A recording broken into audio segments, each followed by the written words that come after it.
I'm a security guard at Disney World. I just figured out where all the missing kids go. I work in security at Disney World, the happiest place on earth.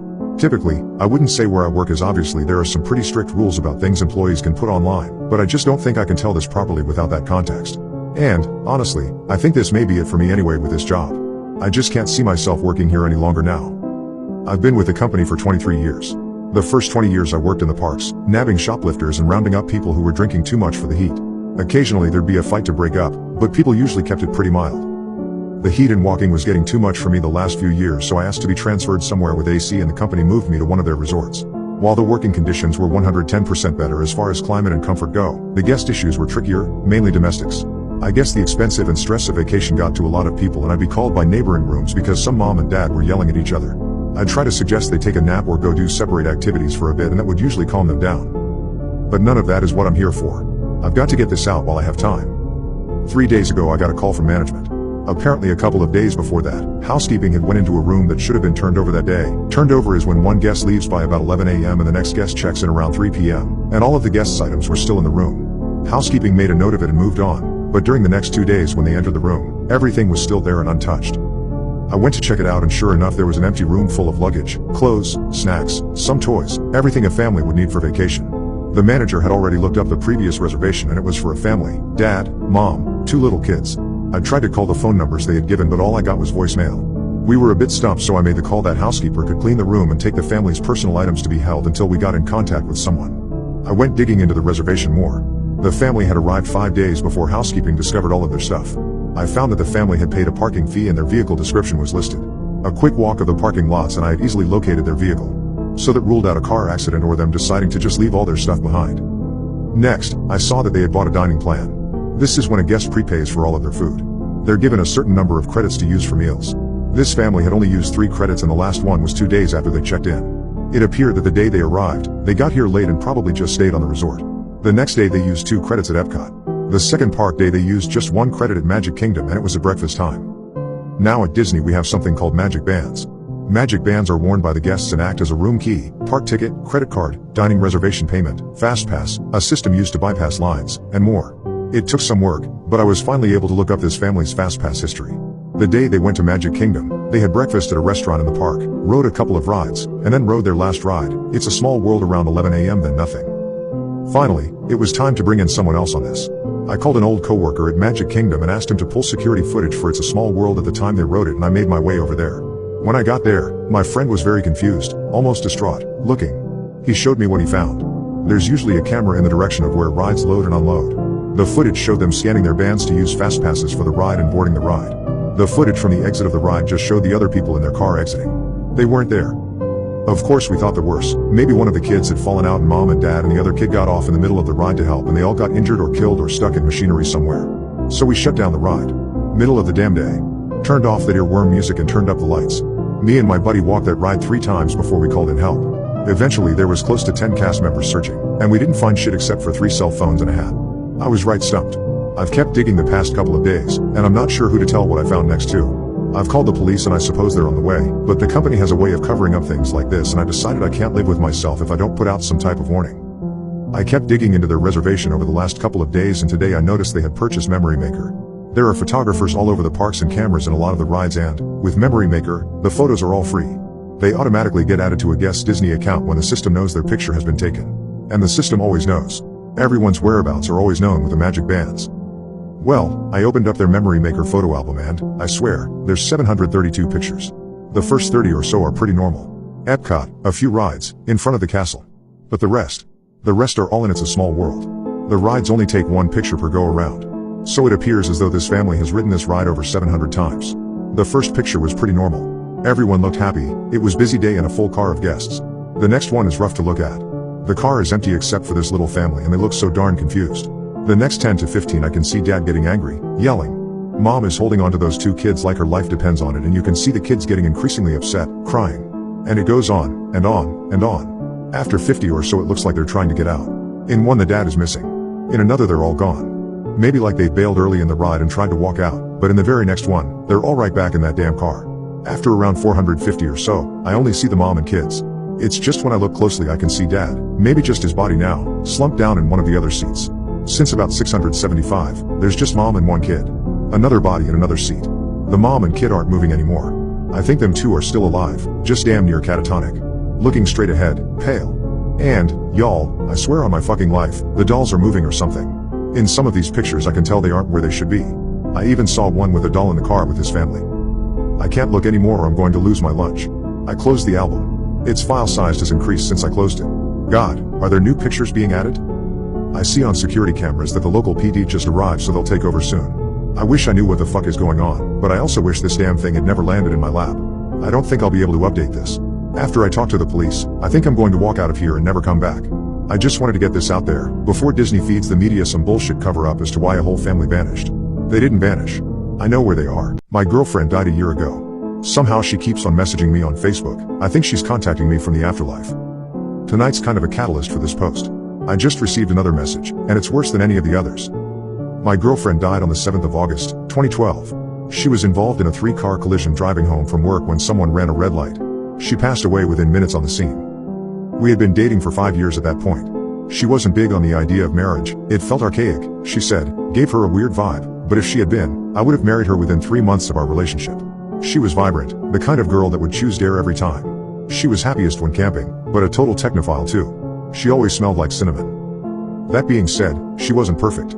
She always said something along the lines of, if I cark it first, don't just say good things about me. I've never liked that. If you don't pay me out, you're doing me a disservice.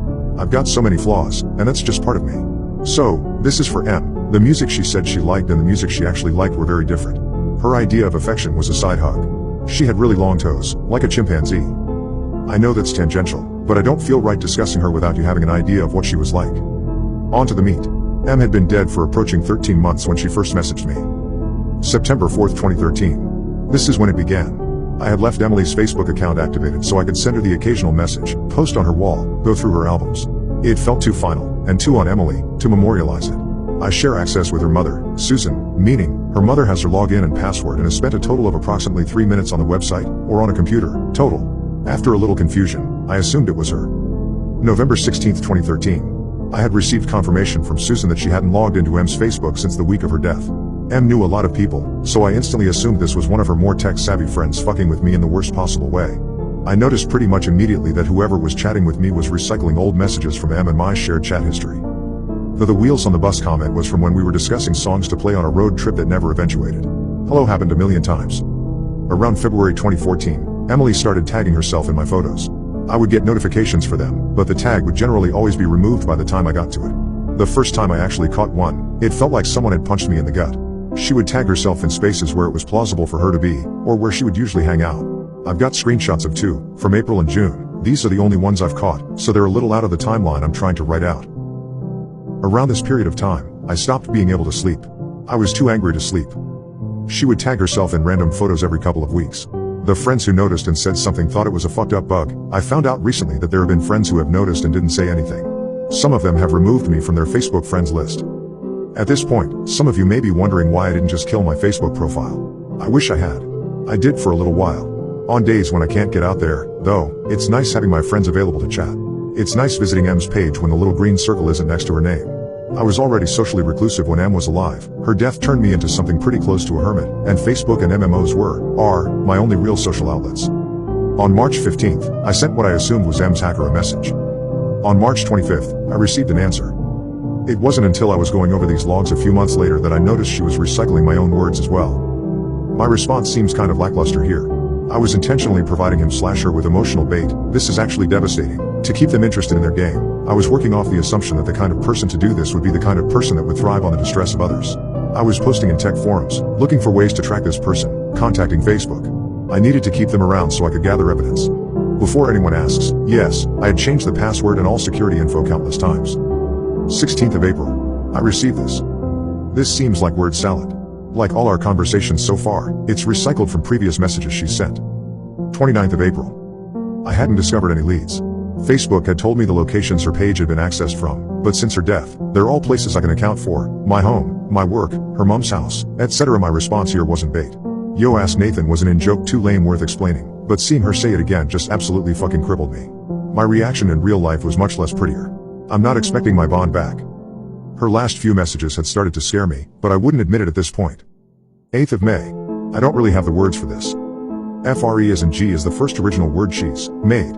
This has given me nightmares that have only started to kick in recently. I keep dreaming that she's in an ice cold car, frozen blue and gray, and I'm standing outside in the warmth screaming at her to open the door. She doesn't even realize I'm there. Sometimes her legs are outside with me. 24th of May. I wasn't actually drunk. She wasn't an affectionate girl, and it always embarrassed her to exchange I love yous, cuddle, talk about how much we meant to each other. She was more comfortable with it when I was boozed up. I got fake drunk a lot. Her reply is what prompted me to finally memorialize her page, thinking it might help curb this behavior. It might seem innocuous compared to her previous message. It's pasted from an old conversation where I was trying to convince her to let me drive her home from a friend's. In the collision, the dashboard had crushed her. She was severed in a diagonal line from her right hip to midway down her left thigh. One of her legs was found tucked under the backseat. Going back in time. 7th of August, 2012. These are logs from the day she died. She was usually home from work by 4:30. This, alongside a couple of voicemail messages, is the last time I talked to her under the assumption that she was alive. You'll see why I'm showing you these soon. Yesterday, 1st of July, 2014. I memorialized her page a couple of days after I received the message about walking. Until today, she'd been quiet. She wasn't even tagging herself in my photos. I don't know what to do anymore. Do I kill her memorial page? What if it is her? I want to puke. I don't know what's happening. I just heard a Facebook alert. I'm too afraid to swap windows and check it. My wife and I recently bought a serial killer's house in auction. What we found underneath the house will leave us horrified forever. Why didn't you shoot it? My wife asked, referring to the monstrous figure we had just seen hack one of the serial killer's victims to pieces, before we darted off, deeper into the maze he had built for them. I simply hung my head in shame, as I held out the empty chamber of my revolver for her to see. But why? She asked. Isn't the point of having a gun, so that you can use it when needed? Ada, when the grandkids come over, do you really want that thing to be loaded? You lock it up, she yelled, losing her temper, something she rarely did, before calming herself down. I'm sorry. But it didn't bother me. After all, we were in an extraneous situation, locked inside a labyrinth built underneath the serial killer's home that we had just bought at an auction. A serial killer that I had spent my entire career trying to find, and only in retirement, with the help of my wife, was I finally able to. So what now? Ada asked nervously, as we stood there in the dark, unsure of what direction to go, or what passage to take. We just keep going. Like you said earlier. Until we find our way out of this place.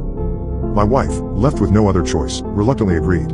And so, we both set off into the unknown, our only guiding light that of the flashlight I'd had the foresight to bring with me. But before we could make it very far, we once again found ourselves arriving at a dead end, where yet another sickly victim of the serial killer was tied up, once again with an .4 in their arm. You were right, Ava said, they're all alive down here. Not long after that, we found another. And then another. And then another. How many people had disappeared again? My wife asked, surely wondering how many more victims we might find down there. Over the years? 7 men and 7 women. I replied. I think one version of the myth is like that. 7 men and 7 women. The myth? Of the Minotaur. Like you had nicknamed him. I suddenly froze in horror, as I realized how literal the analogy really was. Sure, after the serial killer had carved mazes into the last whereabouts of his victims, I had suspected he was keeping them in a labyrinth, and had always jokingly referred to him as the Minotaur. But now that we had found a literal monster in the maze, and my wife had pointed out that 7 men and 7 women had disappeared, it had become more clear than ever that its architect was not the Minotaur, but King Minos, and the labyrinth was not a happy accident, but some sort of fucked up immersive homage to that very myth. But why? I asked, after sharing my thoughts with my wife. Why would he go into such detail? Perhaps to better understand it, you have to go back to the myth itself. Why did Minos create the labyrinth in the first place? I thought about it for a minute, before it all came back to me. Because his son, Androgeus, was killed by the Athenians. So as a punishment, he forced Athenian men and women to be sacrificed to the Minotaur. Did Milton Astor have a son? What are you getting at? I asked. Just answer the question, Ada insisted. I thought about it for a moment. No. I mean, yes.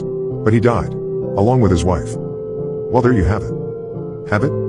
The Minotaur is his son. But how? I don't know how, or why, but I just have a feeling. I just don't understand, I said, trying to rack my brain around how Milton Astor's son could still be alive, and why he was running around in an underground maze. But before I could get too lost in thought, we were interrupted by the very sound we had heard earlier, just before the monster had stormed into our passage, and hacked the first victim to pieces. Suddenly, the entire structure rattled, and the earth below our feet shook, as the sounds of growling, huffing, and stomping could be heard growing closer, and closer, and closer, until the giant man came barreling around the corner of the maze, sword in hand, and howled.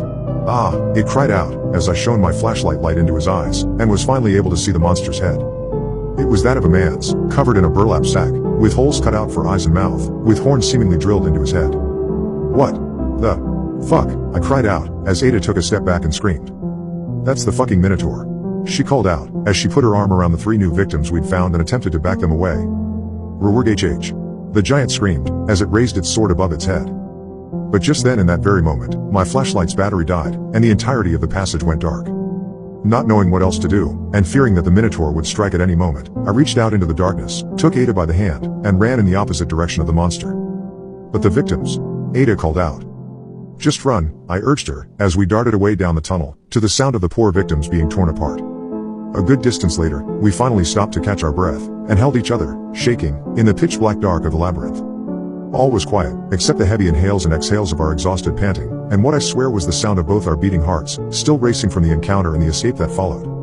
And as we both stood there in the darkness, terrified, and fearing that there was no end in sight, the most curious of things happened. I saw the faintest glimmer of light, far away into the distance. Ada, I said, look. She turned and saw what I saw. But what could it be? It doesn't look like daylight? A few minutes later, after following the tunnel to the source of the light, we arrived at the center of the maze we found, of all things, a living room. A small living room. But a living room no less. With a refrigerator. And 2 beds. And there, sitting in the center of the room, rocking back and forth in a rocking chair, was an old woman, her hair white, her hands wrinkled, and her eyes squinting. Come, Bobby, it's dinner time, she asked, clearly mistaking us for someone else. Until Ada and I both took a step closer, and she realized we weren't who she thought we were. Oh, you're not Bobby, she said, correcting herself. Then who are you? No one else is supposed to be down here. Is Bobby your son, ma'am? I asked. Yes. Is he the one with the sword, dressed like a bull? Yes. Can I just ask, why? That's when the old woman signaled us to sit down in a couple chairs beside her, and began to tell us the story of her son, and the labyrinth. As a boy, Bobby was always fond of Greek myths. His favorite was the story of the Minotaur. He'd always run around, pretending to be the Minotaur in the maze. But after the accident, he couldn't separate reality from fantasy, and the real Bobby never returned. All that was left was the Minotaur. But why the victims? Why do you keep people down here? Because his father, Milton Astor, that's what I mean, is your husband? Yes. He wanted his son to be happy. So he created this place for him. Labyrinth, the sacrificed Athenians, and all. Where are the others? Ada asked. We only found 4 people down there. Oh, they're gone. Gone? I asked. But before she could answer, suddenly the monster himself came storming down the passage. Closer.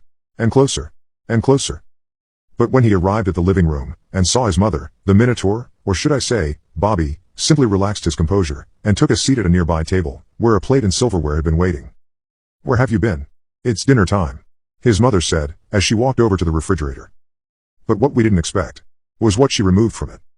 A plastic bag full of body parts, clearly that of Milton Astor's former victims. And what she would do with them, as she proceeded to pour the body parts onto Bobby's plate, and he proceeded to feast on them. Ada's eyes grew wide in horror, as I resisted the urge to throw up. But suddenly, in that moment, while the Minotaur and his mother were distracted, I spotted the key to the trapdoor at the entrance of the labyrinth and, taking Ada by the hand, seized the opportunity, stole the keys, and ran off, back into the dark tunnels of the maze, before the monster or the old woman had a chance to react. Not long after, the hatch opened and we emerged from the labyrinth, our eyes squinting, as they adjusted to the daylight, before immediately calling my former colleagues at the police department. And in a matter of hours, they had raided the maze with guns drawn, swept the entirety of the structure, and detained the Minotaur and his mother. But unlike the myth, neither my wife and I, or the cops, were ever able to save any of the victims. So, in keeping with the tradition of not startling the townspeople, the police kept the arrests, and what had happened under Milton Astor's house, under wraps, leaving the cold cases as just that. And while I didn't agree with that decision, I accepted that I was retired, and it wasn't my decision to make. All I could do was feel a sense of relief that I was right about Milton Astor being the serial killer behind the disappearances, and knowing that he wasn't out there anymore. When the cops finally left us, to what was now a home with little purpose, my wife simply asked me, "We don't have to keep living here, do we?" To which I replied, "Definitely not." In no time, we had bought a new home and had sold Milton Astor's house. And now, whenever I sit on the deck behind my house, looking out at my backyard, I wonder if the people that bought the last house will ever discover the Minotaur's labyrinth in its backyard. My grandma passed away a month ago. I just checked her journals and I think she actually made contact with the paranormal. My grandma passed away last month. I inherited her home. It's been in the family for years, but my parents have their own home a bit further away now, so after my Grammy passed it was all left to me. My sister and I were going through her belongings the other day and we discovered a small wooden chest hidden in the attic. It was old, covered in dust, and had a rusty lock that had long since ceased to function. Inside, we found stacks of leather-bound journals, each meticulously dated and filled with my grandmother's elegant handwriting. The journals spanned decades, from 1960 to the turn of the century. Grandma was always a storyteller, weaving tales of our family's deep roots in the remote corners of Appalachia, but she never mentioned these journals. As I started reading, the stories unfolded with an eerie familiarity, painting a chilling picture of our family's history. With each entry, the sense of foreboding grew stronger, and I realized these weren't just stories, they were warnings. And now, the past seems to be clawing its way into my present. Journal entry, August 15, 1960. We've settled in Abingdon, a remote, isolated part of Appalachia. The land here feels ancient, steeped in untold stories and whispers of the past. The locals are a superstitious lot, with warnings about the woods that surround our new home. They say never to whistle after dark, as it invites the attention of things best left undisturbed. Last night, as the sun set behind the mountains, I felt a strange heaviness in the air, almost as if the mountains themselves were watching us. The wind carried strange, faint whispers that seemed to beckon me into the forest. I wonder if moving here was a mistake. Journal entry, October 2, 1961. Something strange happened tonight. As dusk fell, I heard a distant, haunting whistle from the direction of the woods. It sent a shiver down my spine, and I hurried inside, bolting the door behind me. Curiosity got the better of me, and I peeked through the window. At the edge of the forest, I saw a figure. At first, it looked like a man, but its limbs were unnaturally long, its eyes glowing with an eerie light. It stood there, motionless, for what felt like hours before vanishing into the shadows. I didn't sleep at all that night, haunted by the image of those glowing eyes. Later, as the night grew deeper, the sounds of the forest became unnaturally silent, and I heard the creak of the floorboards outside my bedroom door. I held my breath, straining to hear any movement, but there was nothing. The air grew colder, and a sense of dread seeped into my bones. I knew something was out there, something that didn't belong. Journal entry, November 13, 1965. The air in Abingdon has grown thick with fear. People have been disappearing without a trace. Last night, I was jolted awake by the sound of someone whistling outside my window. My heart raced as I peeked through the curtains. There, under the pale moonlight, stood a tall figure. Its eyes were like twin flames, burning into my soul. It raised a hand and beckoned, its long fingers curling in a gesture that chilled me to the bone. I stayed awake until the first light of dawn, too terrified to move or make a sound. As the hours dragged on, I heard the sound of soft footsteps circling the house. The floorboards creaked, and the walls seemed to groan under the weight of an unseen presence. I could feel it watching me, a cold, malevolent gaze that pierced through the walls. When dawn finally broke, the oppressive feeling lifted, but the terror lingered. Journal entry, February 9, 1970. Uncle Bill is gone. He left the house in the dead of night, muttering that he heard Ma's voice calling to him from the woods. We tried to stop him, but he was convinced it was her, despite Ma being dead for 5 years. The search party found his hat the next day, torn and bloodied, but there was no sign of Uncle Bill. The locals whisper about the things that mimic human voices to lure their prey. I can't shake the feeling that something malevolent is watching us, waiting for the right moment to strike. The night he disappeared, the air was thick with fog, and the trees seemed to close in around the house. Shadows danced at the edge of the forest, and I heard faint whispers carried on the wind. They sounded like Ma, but distorted, wrong. As the fog crept closer, the whispers grew louder, and I could feel a presence pressing in on all sides. When Uncle Bill stepped into the mist, it swallowed him whole, and the whispers stopped. Journal entry, September 21, 1980. I found strange tracks behind the house today. They looked like hoof prints, but far larger and deeper than any animal native to these parts. The old-timers say it's the devil himself, roaming the hills and looking for souls to claim. They speak of an ancient curse, a pact made by our ancestors with dark forces to protect the land. I used to think these were just old wives' tales, but now I'm not so sure. The air is thick with a sense of foreboding, and I can't shake the feeling that something is watching us from the shadows. As I follow the tracks, I notice the forest growing unnaturally silent. The usual sounds of wildlife were absent, replaced by a heavy, oppressive stillness. The tracks led to a clearing where the ground was scorched, as if burned by an intense heat. In the center of the clearing, I saw a figure, tall and gaunt, with eyes that glowed like embers. It turned its gaze towards me, and I felt a wave of dread wash over me.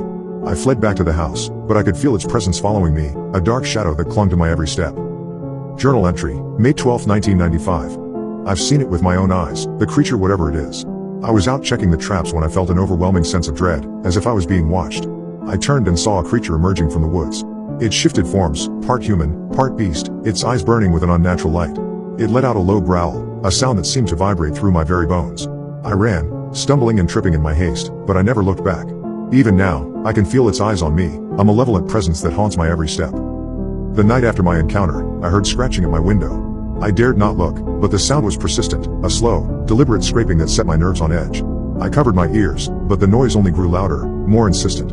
Finally, I mustered the courage to peek through the curtains. There it was, the skinwalker, its face pressed against the glass, eyes glowing with an otherworldly hunger. I screamed, and it vanished, but I knew it would be back. Journal entry, December 31st, 1999. Tonight, there's an electricity in the air, as if something monumental is about to happen. The wind carries strange whispers, and I hear the faintest, most unsettling sound of whistling. They say the new millennium will bring change, but I fear it's bringing something else. Something ancient, something hungry. As midnight approaches, the feeling of dread grows stronger. The shadows seem to move on their own, and I swear I saw a pair of glowing eyes staring at me from the edge of the forest.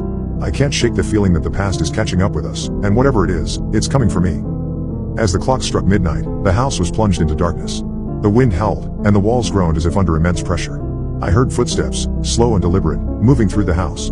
The air grew colder, and I could see my breath in the dim light. The whispers grew louder, more insistent, and the shadows seemed to writhe and twist. I felt a cold hand on my shoulder, and I turned to see a face, pale and gaunt, with eyes that glowed like coals. It whispered my name, and I felt my blood run cold. Dash. And that was the end of the entries.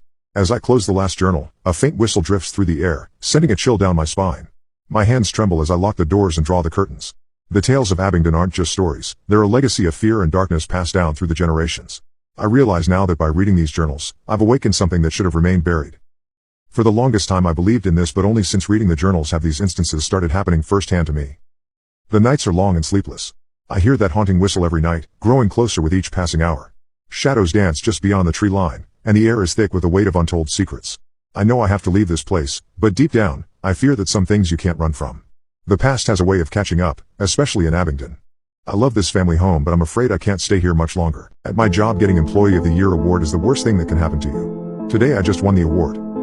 I stared, mouth dry, heart pounding, at the message from my boss, that awful combination of words that my coworkers and I pray we never see. You were in the running for Employee of the Year. For him to send something so callous via email, that was just rubbing salt in the wound. My eyes glazed over the wall of text that followed. I didn't need to read the details. I cleaned enough of the prior winners off the walls and ceiling of the soundproofed break room to know exactly what the award entailed. After that initial, deep pang of fear faded, denial flooded in to take its place. I wasn't just hitting my sales quota, I was blowing it out of the damn water, selling big ticket items daily. I never forgot to place the stickers with my barcode on the products, either, so when my customers checked out and it was scanned at the register, the sales should have automatically been linked to my employee ID. We don't receive commission, there are other incentives to keep our sales up. I hadn't been watching the numbers because I knew I was making sales left and right. I would have never even dreamt that I was at risk. It was just a glitch with our computer system, I decided with a nervous laugh. It had to be, something IT could probably sort out in no time. When I finally regained control of my legs, I wobbled to my manager's office. There was no miscalculation, he assured me. It was my employee ID that ranked at the bottom. The barcodes never lie, Graham. He didn't even bother making eye contact. I was circling the drain figuratively, and if I didn't get my shit together, literally, soon enough. I begged him to review the camera footage. I knew he'd be able to see me making all those sales. Don't worry, he added, with a smile vacant of anything remotely resembling happiness. One way or another, we all contribute to the success of our company. I suppose that by then, he was long desensitized to the pleas of the desperate. As I left his office, I assured myself that this wasn't a death sentence. Not yet. I had another month until they recalculated our final standings, before shit would get real. Before I'd be given a limp handshake and an empty thank you for your devotion to the company as I was led down the hallway. Before I'd meet what lives behind the usually padlocked door in the shadowy corner of the break room. Before I'd learned what it truly meant to sacrifice myself for the good of the company. Word spread fast around the office. Kevin gave me a smug, shit-eating grin. Maybe he thought that with me out of the picture, he'd finally have a shot with Elise. Elise. I just desperately hoped that hers wouldn't be the name drawn afterwards, the one selected to hose what's left of me off the break room floor and down the stained, rusty drain. As required, I began parking in my new designated space at the far end of the employee lot, the faded sign indicating reserved for Employee of the Year nearly swallowed up by the encroaching tree line. It added an extra 10 minutes to my walk to our store, and I dreaded that added time in the oppressive Texas heat. The rational part of me knew that was soon to be a moot point, though. One way or another, in another month, I wouldn't have that parking spot. If I were lucky, I'd live to see another summer, live to see some other poor bastard's car parked there. If they hadn't already heard the news, when the rest of my coworkers saw my car in that space, they knew what it meant. Don't get too attached. They started avoiding me like the plague. I didn't blame them. We all knew what would be coming next if my sales didn't improve. It's the same thing that happens every time. We'd gather for the mandatory meeting on the closing night of the fiscal year, all eyes on the sorry son of a bitch that had the room so quiet that you could hear their muffled sobs. They'd receive what barely constituted a handshake from my manager while he muttered, dead-eyed, his appreciation for their devotion to the company. Next, they'd be ushered off to the break room to meet corporate. No one tried to run, not after what happened in 19. Instead, the winner would always turn back, shooting us a desperate, final look, eyes pleading for someone, anyone, to intervene. And, of course, no one ever did. Once the door closed behind them and that soundproofed room swallowed up the last of their sobbing, begging, it was over. The rest of us would be sent home, and I'd try to shower away the disgusting feeling, that sick sense of relief that someone else was sent to their death, and not me. Cal, the nicest guy I'd ever met, he was the bottom performer 2 years ago. He'd fallen so ill that he'd nearly wasted away and eventually couldn't work anymore. He must have thought that freed him from his contract. If he left, if he never came back into work, he'd be okay. He must not have read the fine print in our hiring paperwork. Although, to be fair, if any of us had read it, we'd never have signed it in the first place. Cal was a warning to the rest of us, that there is no quitting in our line of work. If they have to track you down and find you, and I promise you that they will find you, well, wouldn't you prefer to go with your dignity, with the company compensating your loved ones, rather than be pulled from your home, kicking and screaming into the night? Gina was Employee of the Year in 2023. Gina, with a kind smile, whom Kevin had set his sights on before Elise, and, just like Elise, she wanted nothing to do with him. I still remember that day, the day they released the final numbers. The way Gina's mouth hung open in confusion, shock. When she finally managed to form words again, she too insisted that there must be some mistake. We all vouched for her to management. I'd personally seen her make so many sales. Our manager simply reminded us that the barcodes never lie. My name was the one drawn for breakroom duty that next morning, to pick up what remained of her smile and her simple gold wedding band, to be returned to her family. In 1 business week, they received a box containing a check, and everything left of her that wouldn't fit down the drain. Once the numbers are finalized, once your employee barcode has been slapped on that innocuous-looking pink slip, well, your fate is sealed. Kevin, in all his years at the company, has never parked on the far side of the lot. He has never even come close to becoming Employee of the Year, even though he couldn't sell a bottle of water to a man dying of dehydration. He is sleaze incarnate and doesn't even have the charisma to mask it.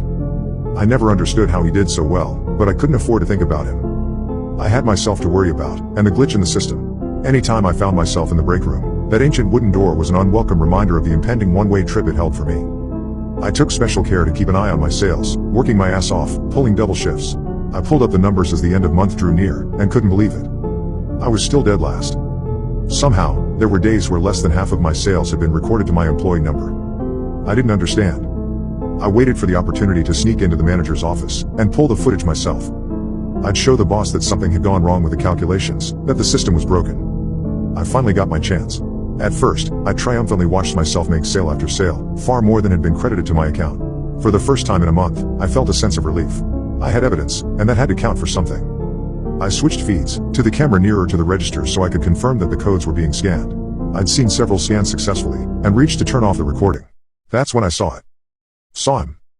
Kevin. It was subtle. I didn't realize what he was doing at first, until I recognized the pattern. Even then, I had to rewind and watch again for it to click. It happened for nearly half of my sales that day. I saw him intercepting the customers before they could check out, before I could get credit for my sales. And while he chatted them up, he discreetly slapped his employee barcode over my own. I confronted him that night. I was furious. He just smiled, smugly gave me that line about how the barcodes never lie. He didn't give a shit that he was sentencing someone else to death. Hell, maybe he even enjoyed it. Kevin had stolen credit for Gina's sales, and God knows who else's. Fucking Kevin.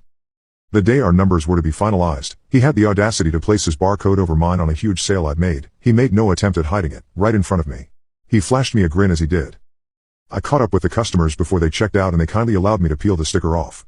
I stuck it in my pocket to show my manager. I pulled the video, too, and I stormed into his office, refused to leave until he watched it.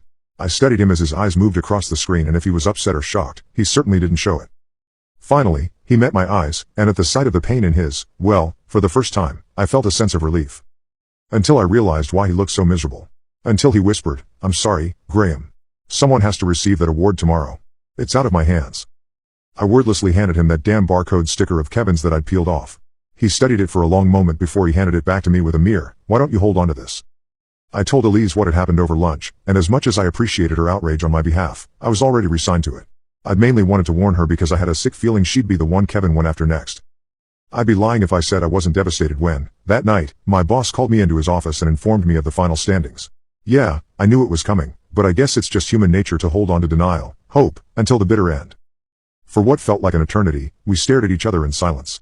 The presence of the pink slip of paper lying on the desk between us said more than enough.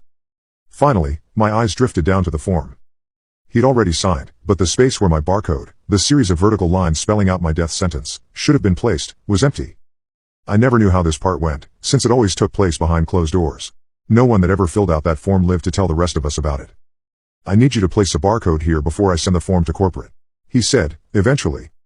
I opened my mouth for one final, impassioned plea for my life, but he interrupted me. He spoke each word slowly, softly. I'm leaving the room now. I need you to place a barcode here, before I send the form to corporate. He stared at me for a long moment, waiting for my barely perceptible nod of acknowledgement before leaving me alone in the office. They processed the paperwork, and announced the Employee of the Year that next day. Yes, I did feel a pang of guilt as I watched the smug grin fade, the blood drain from Kevin's face as he stared in shock at the outstretched hand of our manager, as he was thanked for his devotion to our company. I felt it again as I watched him plead all the way to the break room, as our manager spoke to him the same mantra we'd all heard before. The barcodes never lie. But I thought of Gina, of the countless others, and by the time I heard the door slam behind him, the guilt was already gone. In its place, the relief of knowing the rest of us were safe. Well, at least until next year.